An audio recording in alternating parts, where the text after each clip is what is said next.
কাউকে বলার মতো সাহস হয়নি তার। এগুলো দেখে খুশিতে গদগদ হয়ে পড়েছে মেঘ। ইন্টার সেকেন্ড ইয়ারে পড়াকালীন মেঘের যখন কলেজ, প্রাইভেট, কোচিং সব মিলিয়ে ব্যস্ততায় দিন কাটছিল, তখন তানভীর তার পুরনো একটা ফোন দিয়েছিল মেঘকে। সিমটাও ছিল তানভীরের। বাসার মানুষের বাহিরে শুধু 3 থেকে 4 জন বান্ধবীর নাম্বার ছিল সেই ফোনে। এমনকি স্যারদেরকেও নাম্বার দিতে নিষেধ করেছিল কড়া ভাষায়। তানভীর বরাবরই বোনের ব্যাপারে খুব সিরিয়াস। ভাইরা বোনকে শাসন করে ঠিক আছে, কিন্তু তানভীর মেঘকে একটু বেশিই শাসনে রেখেছে এত বছর। এইচএসসি পরীক্ষা চলাকালীন সময়ে তানভীরকে খুব সাহস করে বলেছিল, ভাইয়া, পরীক্ষা শেষ করে আমায় একটা নতুন ফোন কিনে দিবা? অগ্নিদৃষ্টিতে তাকিয়েছিল তানভীর, যেন মস্ত বড় অন্যায় করে ফেলেছে। তারপর মেঘ নতুন ফোনের আশা পুরোপুরি ছেড়ে দিয়েছিল। আজ যাচ্ছে না চাইতেই আইফোন পেয়ে গেছে, ল্যাপটপ পেয়ে গেছে। এ যেন মেঘ না চাইতেই জল।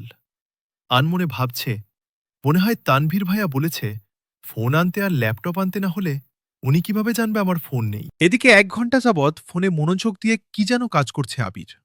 হঠাৎ আদি দৌড়ে এসে দাঁড়ায় দরজায়। আদি, ভাইয়া, তোমায় খেতে ডাকছে। আবির, যা, আসছি।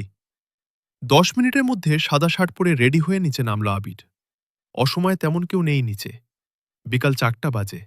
সবার খাওয়া শেষ অনেক আগেই। মালিহা খান বসেছিলেন ছেলের জন্য।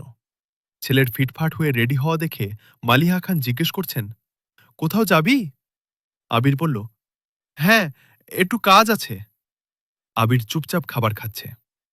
ছোটবেলা যা যা সে পছন্দ করত সব রান্না হয়েছে আজ। সব খেতে পারেনি, যতটুকু সম্ভব খেয়ে উঠে পড়েছে। এর মধ্যে তানভীর হাজির হয়েছে। শান্ত কণ্ঠে বলল, ভাইয়া, রেডি আমি। এখন যাবে নাকি? লেট হবে। এখনই বের হব। মালিহা খান রান্নাঘর থেকে ডেকে বলছেন, গাড়ি নিয়ে বের হবি না? চাবি নিয়ে যা যা। গাড়ি লাগবে না আম্মু। দুই ভাই বের হয়ে গেল। যৌথ পরিবারগুলোর সবচেয়ে আনন্দময় সময় হল সন্ধ্যাবেলা। বাড়ির সকলে মিলে হইচই করে বিকালে নাস্তা খাওয়া, একটু টিভি দেখা, খেলাধুলা করা, আড্ডা দেয়া। সমস্যা শুধু বড় ভাই। তানভীর সবসময় মেঘকে চোখে চোখে রাখে। কি করছে, কি না করছে, কখন খাচ্ছে, পড়াশোনা করছে কিনা, এসব কিছু দেখায় যেন তার একমাত্র কাজ। কিন্তু মিম আর আদিকে কোনোদিন একটা ধমক পর্যন্ত দেয়নি তানভীর। এ কেমন দুমুখ ব্যবহার। তানভীর যতক্ষণ বাসার বাহিরে থাকে, মেঘ ততক্ষণ মুক্ত, স্বাধীন। তানভীর বাসায় না থাকায় 3 ভাই বোন মিলে ছোটাছুটি করছে। মেঘ যা বলে ছোট দুইটা তাই করে। মেঘ আর আবিরের এখনও দেখা হয়নি। মেঘ কোচিং থেকে এসে রুমে যে ঢুকেছিল, তার গিফট নিয়ে ব্যস্ততার কারণে সবেমাত্র রুম থেকে নিচে এসেছে। অন্যদিকে আবির বাসা থেকে চলে গেছে আরও 2 ঘন্টা আগে।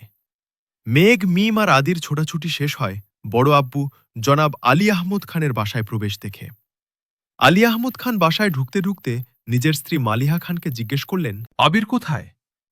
মালিহা খান উত্তরে বললেন, ও তো তানভীরকে নিয়ে বের হল, বলল কি কাজ আছে। আলী আহমদ খান সোফায় বসতে বসতে মেঘের দিকে তাকিয়ে প্রশ্ন করলেন, পড়াশোনার কি অবস্থা আম্মু?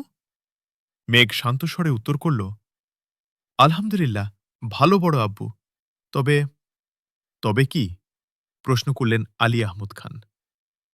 আমার ফিজিক্স আর ম্যাথে একটু সমস্যা, কোচিংয়ের সাথে কুলাতে পারছি না। প্রাইভেটগুলোতেও অনেকটা এগিয়ে গেছে। আলী আহমদ খান বললেন, ঠিক আছে, তোমার জন্য প্রাইভেট টিউটর নিয়ে আসব। কাল বা পরশুর মধ্যেই ম্যানেজ করতেছি, তুমি চিন্তা করো না। মন দিয়ে পড়াশোনা করো আম্মু। তোমার ভাই তানভীর তো আমার কোনো কথা শুনে না, আর না শুনে তোমার আব্বুর কথা। কোথা থেকে মাথায় ভূত চেপেছে রাজনীতি করবে। পড়াশোনায় গুরুত্ব না দিয়ে রাজনীতিতে গুরুত্ব দিচ্ছে। তুমি পড়াশোনা করো ভালো করে, মেডিকেলে অথবা ঢাকা বিশ্ববিদ্যালয়ে যেন চান্সটা হয়ে যায়। জি বড় আব্বু, চেষ্টা করব। খেয়েছ কিছু তোমরা? আলী আহমদ খান জিজ্ঞেস করলেন। এবার উত্তরটা মিম দিল, হ্যাঁ বড় আব্বু, খেয়েছি আমরা। ঠিক আছে, এখন রুমে গিয়ে পড়তে বসো। 3 ভাই বোন কোনো কথা না বলে 3 দিকে যার যার রুমে চলে যাচ্ছে। রাত 9টায় বাড়িতে ঢুকে আবির আর তানভীর। খাবার টেবিলে খেতে বসেছেন 3 ভাই আর আদি। মিম, মেঘ কেউ নেই। রান্নাঘরে ৩ যা খাবার রেডি করছেন। বিকেলে আবির সাদা শার্ট পরে বেরিয়েছিল। সাদা শার্টের ২ তাটে ২-৩ জায়গায় একটু একটু রক্ত লেগে আছে। আর আবিরের হাতে ৩টা ওয়ান টাইম ব্যান্ডেজ লাগানো। নজরে পড়ে ইকবাল খানের। কিরে আবির, তোর হাতে কি হয়েছে? শার্টেই বা দাগ কিসের? এই কথা শুনে ছুটে আসেন মালিহা খান। কি হয়েছে আবির?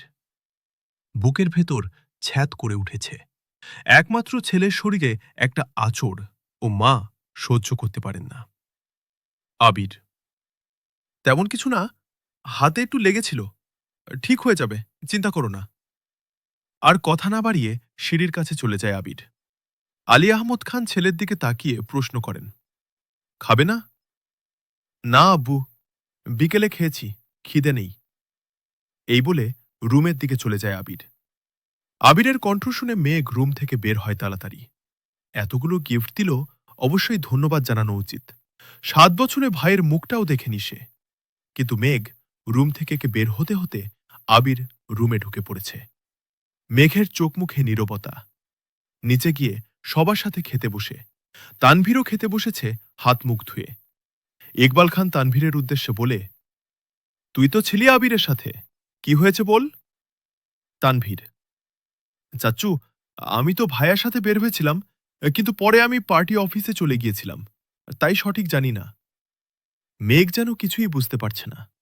বাড়িতে এসেছে ৭ থেকে ৮ ঘন্টা হয়ে গেছে মানুষটার, অথচ সে এখনো দেখেইনি তাকে। তার মধ্যে আবার কি অঘটন ঘটিয়েও ফেলেছে। সে শুধু চাচ্চু আর ভাইয়ের মুখের দিকে তাকাচ্ছে বারবার। আহমদ আলী খান গম্ভীর স্বরে তানভীরকে বললেন, সে তো তোমার ভাই কম বন্ধু বেশি। তাকে বলে দিও কোনো প্রকার মারপিট আর রাজনীতিতে যেন না জড়ায়। আর এটাও বলে দিও তাকে, তার বয়সটা কিন্তু আমি পার করে এসেছি। তাকে দেশে এনেছি মারপিট করার জন্য না, আমাদের ব্যবসার হাল ধরার জন্য। তানভীর: আসলে বড় আব্বু সামান্য হাত কেটেছে ভাইয়ার। আলী আহমদ খান: থাক, আমায় কিছু বুঝাতে হবে না। কোনটা মারপিটের কাটা আর কোনটা কেটে যাওয়া আমি তা বুঝি। তুমি তো নিজের রাস্তা বেছেই নিয়েছ, অন্তত তাকে বুঝাও এসবে, যেন না জড়ায়। তানভীর: জি বড় আব্বু। মেঘ আচমকা প্রশ্ন করে বসে, কি হয়েছে? তানভীর মেঘের দিকে চোখ রাঙিয়ে তাকিয়ে বলে, তুই চুপচাপ খা। ইকবাল খান বড় ভাইয়ের দিকে তাকিয়ে বলে, আবির কেন মারামারি করবে? এত বছর বাহিরে ছিল ছেলেটা, এখানে ওর কে এমন শত্রু আছে?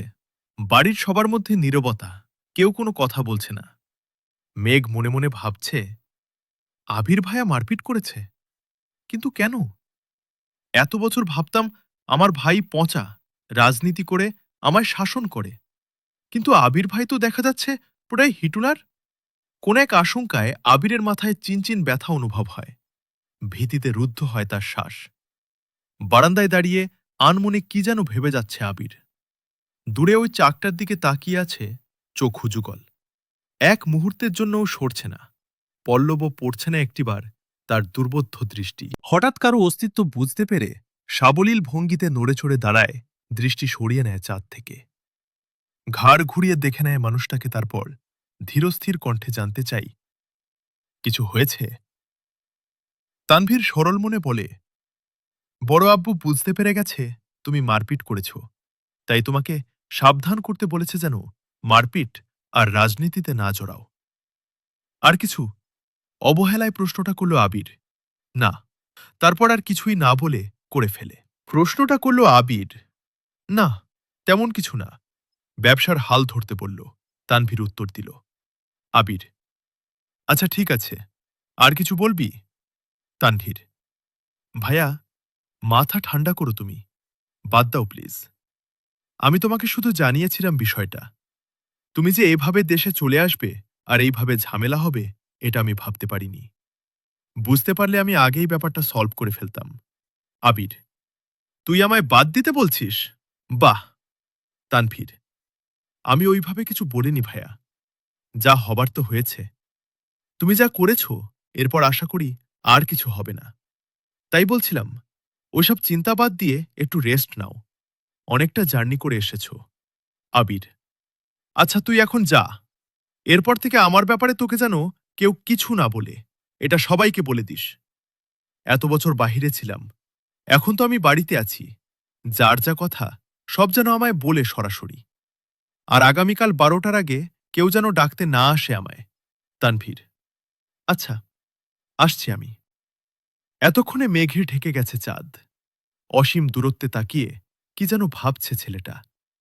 তারপর রুমে ঢুকে দরজা আটকে ব্যাগ থেকে একটা সিগারেট বের করে বারান্দায় বসে সিগারেট জ্বালিয়ে ঠোঁটে ধরে দৃষ্টি পড়ে দূরে গাছের পাতার ফাঁকে ল্যাম্পপোস্টের ক্ষুদ্র আলোর দিকে। তারও নিচে 2-3টা কুকুর আপন মনে চিল্লাচিল্লি করছে। সিগারেট খাওয়াটা আবিরের নিত্যদিনের অভ্যাস না। যখন সে খুব রাগান্বিত বা চিন্তিত থাকে, বা যখন নিজেকে কন্ট্রোল করার সব শক্তি হারিয়ে ফেলে, তখন সিগারেটের ধোঁয়ার মধ্যে নিজের কষ্ট, রাগ, চিন্তা আর অভিমানগুলোকে উড়িয়ে দেয়।